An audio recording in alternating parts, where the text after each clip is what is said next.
अनमोल वचन अखिल भारतीय संत मत सत्संग के संस्थापक और गृहस्थ में आनंद योग के जनक परम संत महात्मा परम पूज्य श्री यशपाल जी महाराज अर्थात परम पूज्य भाई साहब जी द्वारा प्रतिपादित इन अनमोल वचनों का पालन करना अति आवश्यक है। ये वचन हमारी गृहस्थ आध्यात्मिक साधना के लिए मूलभूत सिद्धांत हैं, जो इस प्रकार हैं। हम दुनिया की हर चीज की कीमत आंकते हैं, अपने मानव जीवन की कीमत भी जाने व परमात्मा की प्राप्ति हेतु साधना करें। मनुष्य योनि एक उपहार है, इसीलिए परमात्मा को धन्यवाद देते हुए आधा घंटा प्रातःकाल, आधा घंटा सायंकाल पूजा अवश्य करें। सत्संग, सतनाम व सद्गुरु को प्राथमिकता देते हुए इसी के आधार पर ध्यान योगाभ्यास अवश्य करें व गृहस्थ के कार्यों को परमात्मा का कार्य समझकर उसी की याद में संपन्न करें। हर समय ये ध्यान रहे कि गुरु कृपा द्वारा परमात्मा की पवित्र सत्ता का हमारी आत्मा में वास है, अतः मन में निरंतर अपने इष्ट देव का जाप करें। मान सम्मान की इच्छा न करें व अपमान से दुखी न हो। परमात्मा के अतिरिक्त किसी और का भय न करें। दूसरों की बुराई न करें, न सुने, सत्य व मधुर बोलें, अश्लील शब्द मुंह से ना निकालें, सभी से नम्रतापूर्ण व सुंदर व्यवहार करें। धर्म पत्नी के अतिरिक्त अपने से बड़ी से माता जैसा, बराबर की से बहन जैसा व छोटी से पुत्री जैसा व्यवहार करें। सांसारिक जीवन यापन की आवश्यकताएं अंतहीन है, इसलिए अधिक से अधिक समय सत्संग में व धन परोपकार में खर्च करें। याद रखें, न स्त्री माया है, न धन दौलत, न ही परिवार। माया वह है जो हृदय को परमात्मा से दूर हटा दे। अतः निरंतर सत्संग और सद्गुरु की शरण में रहने का प्रयास करें। भोजन अपने इष्ट को अर्पण कर प्रसाद रूप में परमात्मा की याद में करें। रात्रि में सोने से पहले अच्छे बुरे कार्यों का आत्मनिरीक्षण कर उसका समुचित पश्चाताप करते हुए ध्यान करें व प्रभु की गहरी याद में ही विश्राम करें। परमात्मा तू ही है, तेरी इच्छा पूर्ण हो।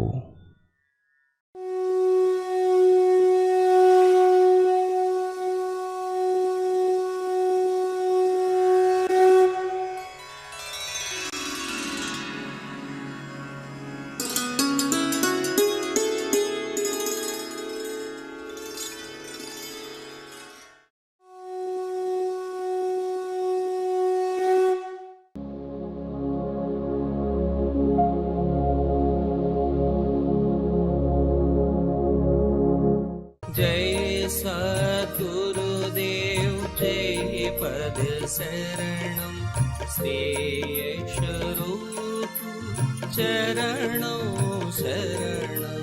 जय सद्गुरुदेव जय पद शरणं श्रेयस रूप चरणों शरणं। ईश्वर में जीवन हो जाता है तो भावना बदल जाने से वही खेती का काम, मोटा खाना, मोटा पहनना, कपड़े अच्छे नहीं, दूसरों को देखकर जलता है। जो फैक्ट्री में जाते हैं, अच्छे कपड़े पहने फिरते हैं, बेचारा किसान मोटी चादर ओढ़ कर फिरता है।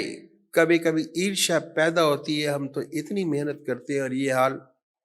अगर पैसे के लिए काम करता है तो कभी शांति नहीं मिलेगी, कभी सुख नहीं मिलेगा।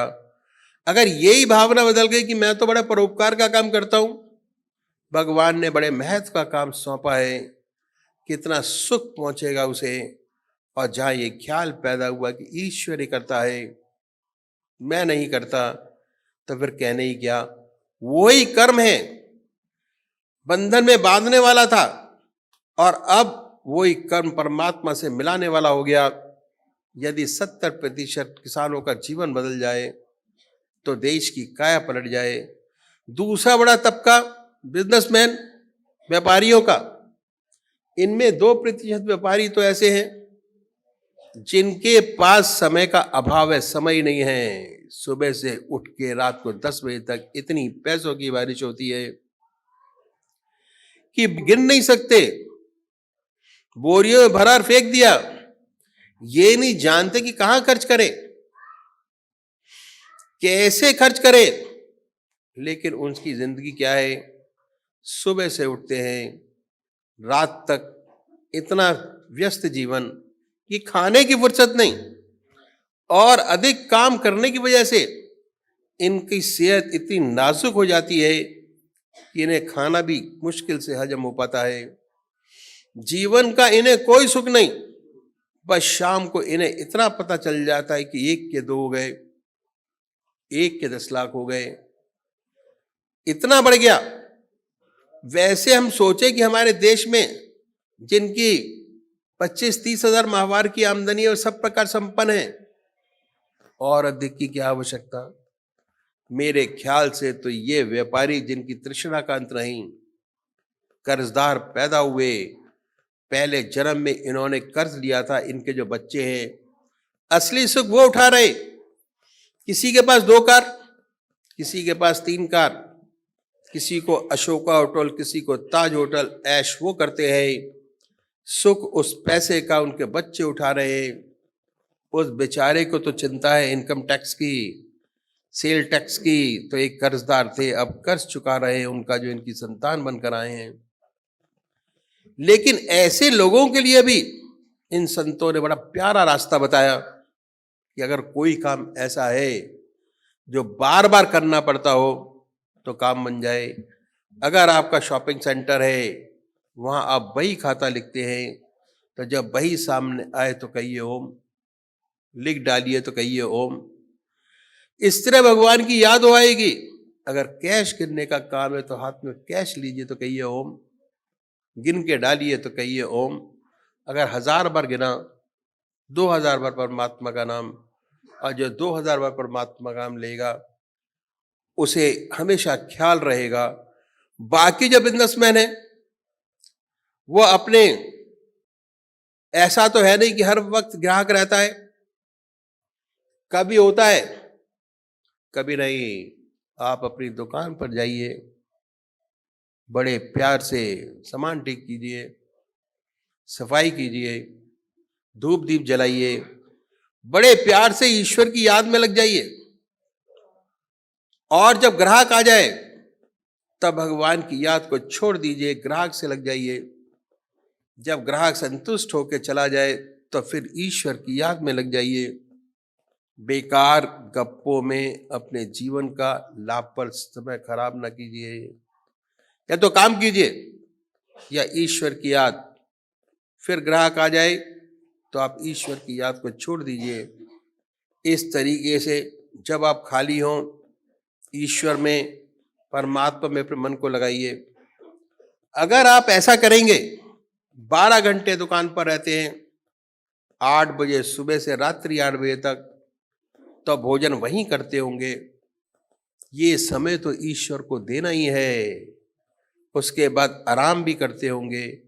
अगर 12 घंटे में 6 घंटे ग्राहक आया, 6 घंटे नहीं आया, 6 घंटे ईश्वर की याद, 6 घंटे दुनिया का काम, कोई अंतर नहीं आएगा। जैसे आज आपकी दुनिया है वैसे ही रहेगी। जोर इस बात पर है कि अपनी जिंदगी का कोई भी काम खाली बर्बाद नहीं करना है। अगर दुनिया का काम करते हैं कोई हर्ज नहीं, और दुनिया का काम करें या परमात्मा की याद। उसके बाद अगला दफ्तर आता है। इस तरह हमने देखा कि यदि दुकानदार चाहे तो आसानी से 16 घंटे ईश्वर की याद के बना सकता है, 6 घंटे परमात्मा की याद के नहीं है, क्योंकि उसमें वो व्यवसाय करता है। तीसरा तबका बुद्धिजीवी, डॉक्टर, रिसर्च स्कॉलर, दफ्तर में काम करने वाले लोग, इनकी ड्यूटी 7 घंटे की होती है, इससे ज्यादा ड्यूटी आवर्स होते ही नहीं। 7 घंटे के ड्यूटी आवर्स में 1 घंटा लंच का, बड़े प्यार से भोजन कीजिए, उसके बाद ईश्वर की याद में लग जाइए।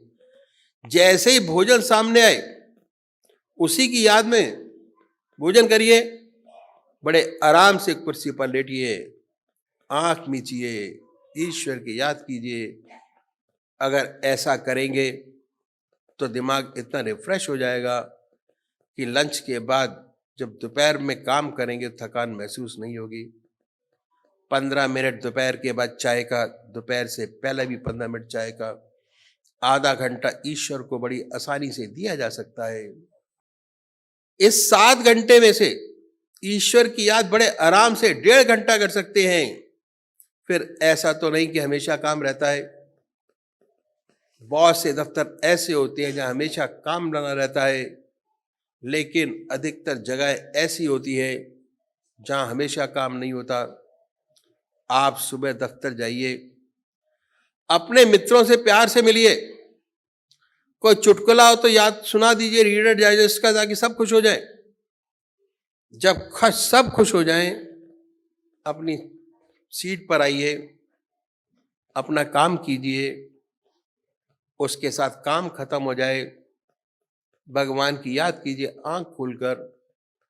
किसी को शुभ न हो कि आप क्या कर रहे। अगर आपने अपने आप को जाहिर करना शुरू किया तो नहीं बनेगा। यदि आपने कहना शुरू किया कि मैं तो दफ्तर में बैठकर भगवान का ध्यान करता हूं, आपको काम नहीं करने देंगे। कोई कलम फेंक के मारेगा, कोई चौक फेंक के मारेगा, आपके तरह तरह के नाम रखा जाएंगे, कोई भक्त जी, कोई स्वामी जी, कुछ ना कुछ आपको काम नहीं करने देंगे। बड़ा सतर्क रहना है। और गलती से कहीं आंख लग गई तो अड़ोसी पड़ोसी यही कहेगा कि सेकंड शो देख कर आया है पिक्चर का, इसलिए ऊग रहा है। कोई नुकसान नहीं, इसका धीरे धीरे जरूर छेड़ेंगे, इसलिए छिपकर अभ्यास करना है। उसका लाभ धीरे धीरे होता है, धीरे धीरे आपकी आदत बन जाती है। जब काम खत्म, ईश्वर की याद, काम आया, उसमें लग जाइए। इन संतों ने बड़ी सुंदर बात बताई कि हम दुनिया की हर चीज की कीमत आंकते हैं। कपड़े की कीमत आंकते हैं, कितने रुपए मीटर। जमीन की कीमत आंकते हैं कि कितने वर्ग मीटर। हर मकान की, दुकान की, गहनों की, कपड़ों की, हर चीज की कीमत आंकते हैं। लेकिन बड़ा अफसोस है कि हम अपनी कीमत नहीं आंकते। कभी कोशिश भी नहीं करते कि हमारी अपनी कीमत क्या है, हमारी कीमत क्या है। इन संतों ने कहा कि जीवन बड़ा बहुमूल्य है, जीवन का एक भी क्षण खराब न करें, ये उनकी सलाह है। दुनिया का काम करें, कोई नुकसान नहीं है, कोई हर्ज नहीं। एक साइंटिस्ट है, दुनिया का काम कल्याण होने वाला है, कोई नई चीज निकलेगी, लोगों को फायदा होगा, कोई नुकसान नहीं। नुकसान तो इसका तब है जब अपनी जिंदगी का समय बेकार करें, हर क्षण इस्तेमाल करें, या दुनिया का काम करें या ईश्वर के नाम। कोई क्षण खाली है उसे ईश्वर को दे दे, व्यर्थ बर्बाद न करें। जब काम हो पूरी सिंसियरिटी के साथ, पूरी लगन के साथ काम कीजिए। उसके बाद जो खाली समय मिले उसे परमात्मा को दे दें। अगर केवल तनख्वाह के लिए काम करते हैं तो कभी संतोष नहीं होगा, दिल जलता रहेगा। हमेशा हमें ख्याल रहेगा कि देखो भाई, हमारा बॉस है, वह सिर्फ हाई स्कूल पास है, 4,000 रुपये तनख्वाह ले रहा है, मैं हूं BA पास हूं, 500 रुपये मेरे को तनख्वाह मिल रही है। ऐसी परिस्थितियां बहुत है। सिर्फ आदमी अगर तनख्वाह के लिए काम करता है तो जलता रहेगा, घुटता रहेगा। जब तक निगाह इस पर है कभी शांति नहीं मिलेगी। आपको इससे ऊपर उठाओ, ये समझो कि भगवान ने मुझे ये काम सौंपा है, मेरे बॉस ने भी काम उसी ने सौंपा है, मैं अपने परमात्मा का काम करता हूं, मेरे ऊपर बॉस है, चाहे वो मैट्रिक हो चाहे इंटर, परमात्मा ने उसे बैठाया है। मेरी इज्जत करना उसका फर्ज है, भगवान ने बनाया है उसे अफसर। उचित आदर देना ये मेरा कर्तव्य है। अगर इस भावना से काम करते हैं कहीं के कहीं पहुंच जाएंगे, कभी असंतोष नहीं होगा। जो काम हर ईश्वर का समझ के करते हैं, ऐसी भावना से करते हैं, अंत में जीते। सबसे बड़ी बात क्या है कि उन्हें अपने दिल में शांति है, सच्चा सुख है। ये कितनी बड़ी चीज है। साथ साथ ईश्वर में जीवन है।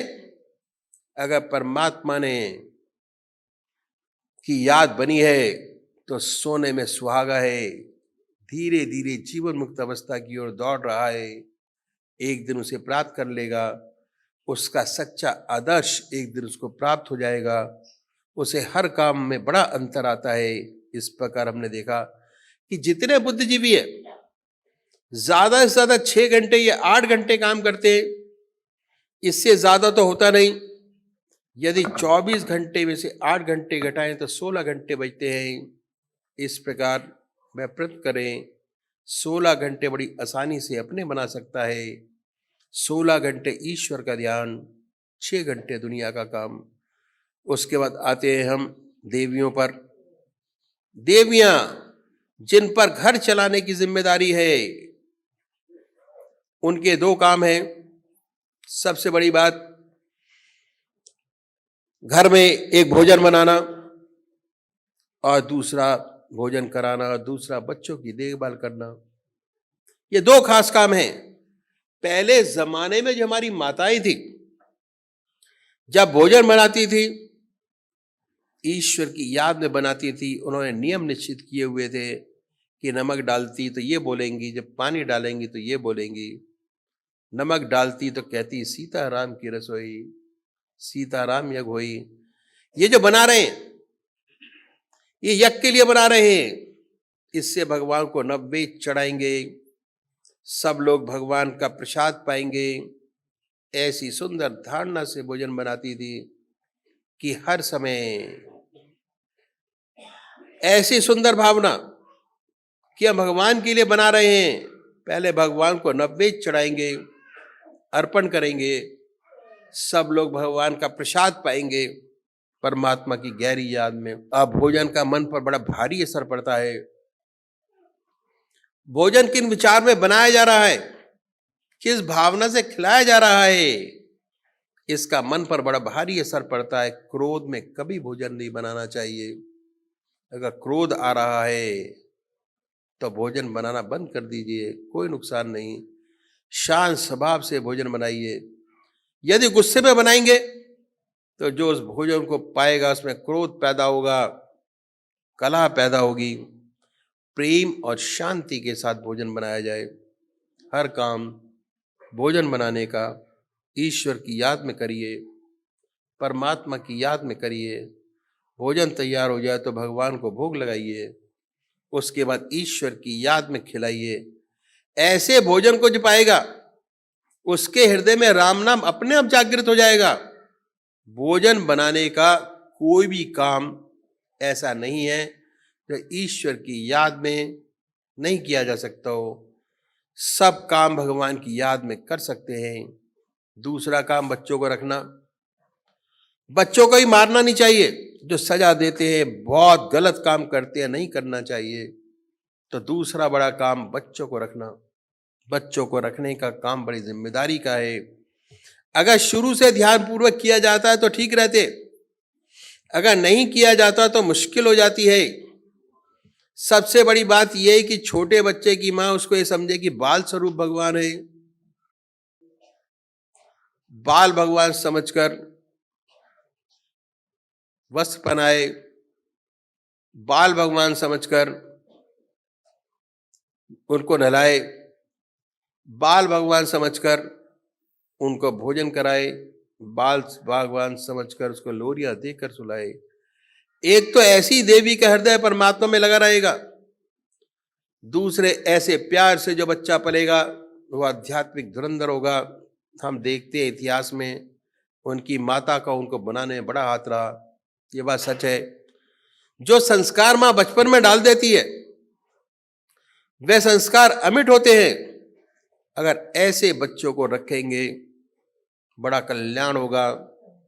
ये 2 काम के विशेष हैं, कर ले, सारा जीवन ईश्वर में हो जाए, घर में सच्चा सुख पैदा हो जाए। हम हिंदुओं में पतिव्रत धर्म सबसे ऊंचा धर्म है, उसी से हिंदू जाति कायम है। और जहां ऐसे सुंदर विचार हमारे घर में हैं, वो घर स्वर्ग बन जाता है, मंदिर बन जाता है। ऐसी सुंदर विचार देवियों में हैं, सच्चा सुख उन घर में होता है। सच्ची खुशहाली और पैसा दोनों अलग चीज है। जरूरी नहीं कि पैसा बहुत ज्यादा हो तभी आप सुखी हो। परमात्मा इतना दे कि सब खर्चे ठीक ठाक चलते हो, आप बहुत सुखी हैं। और सद्बुद्धि हर एक की हो, सच्चा सुख है। बेटा अपना कर्तव्य करता है, पिता अपना कर्तव्य करता है, धर्मपत्नी अपना कर्तव्य करती है, सच्चा स्वर्ग है। ऐसा सुंदर गृहस्थ करोड़ की माया है। बाप दक्षिण, पत्नी उत्तर, बेटी पूरब, बेटी पश्चिम, कलह ही कलह भरा है। सारा वैभव मौजूद है, सब बेकार है। एक गुस्से में इधर पड़ा है, दूसरे गुस्से में उधर पड़ा है, तीसरा उस कमरे में पड़ा है। जीवन नरक है, बहुत दुखी है। सुख और पैसा, सच्चा सुख, सच्चा आनंद अलग चीज है। सबसे बढ़िया सच्चा सुख, गृहस्थ में सच्चा सुख मिले तभी हो सकता है जब हमारा ईश्वर में जीवन हो और हमें प्रभु की याद बनी रहे, तभी सच्चा सुख हमें प्राप्त हो।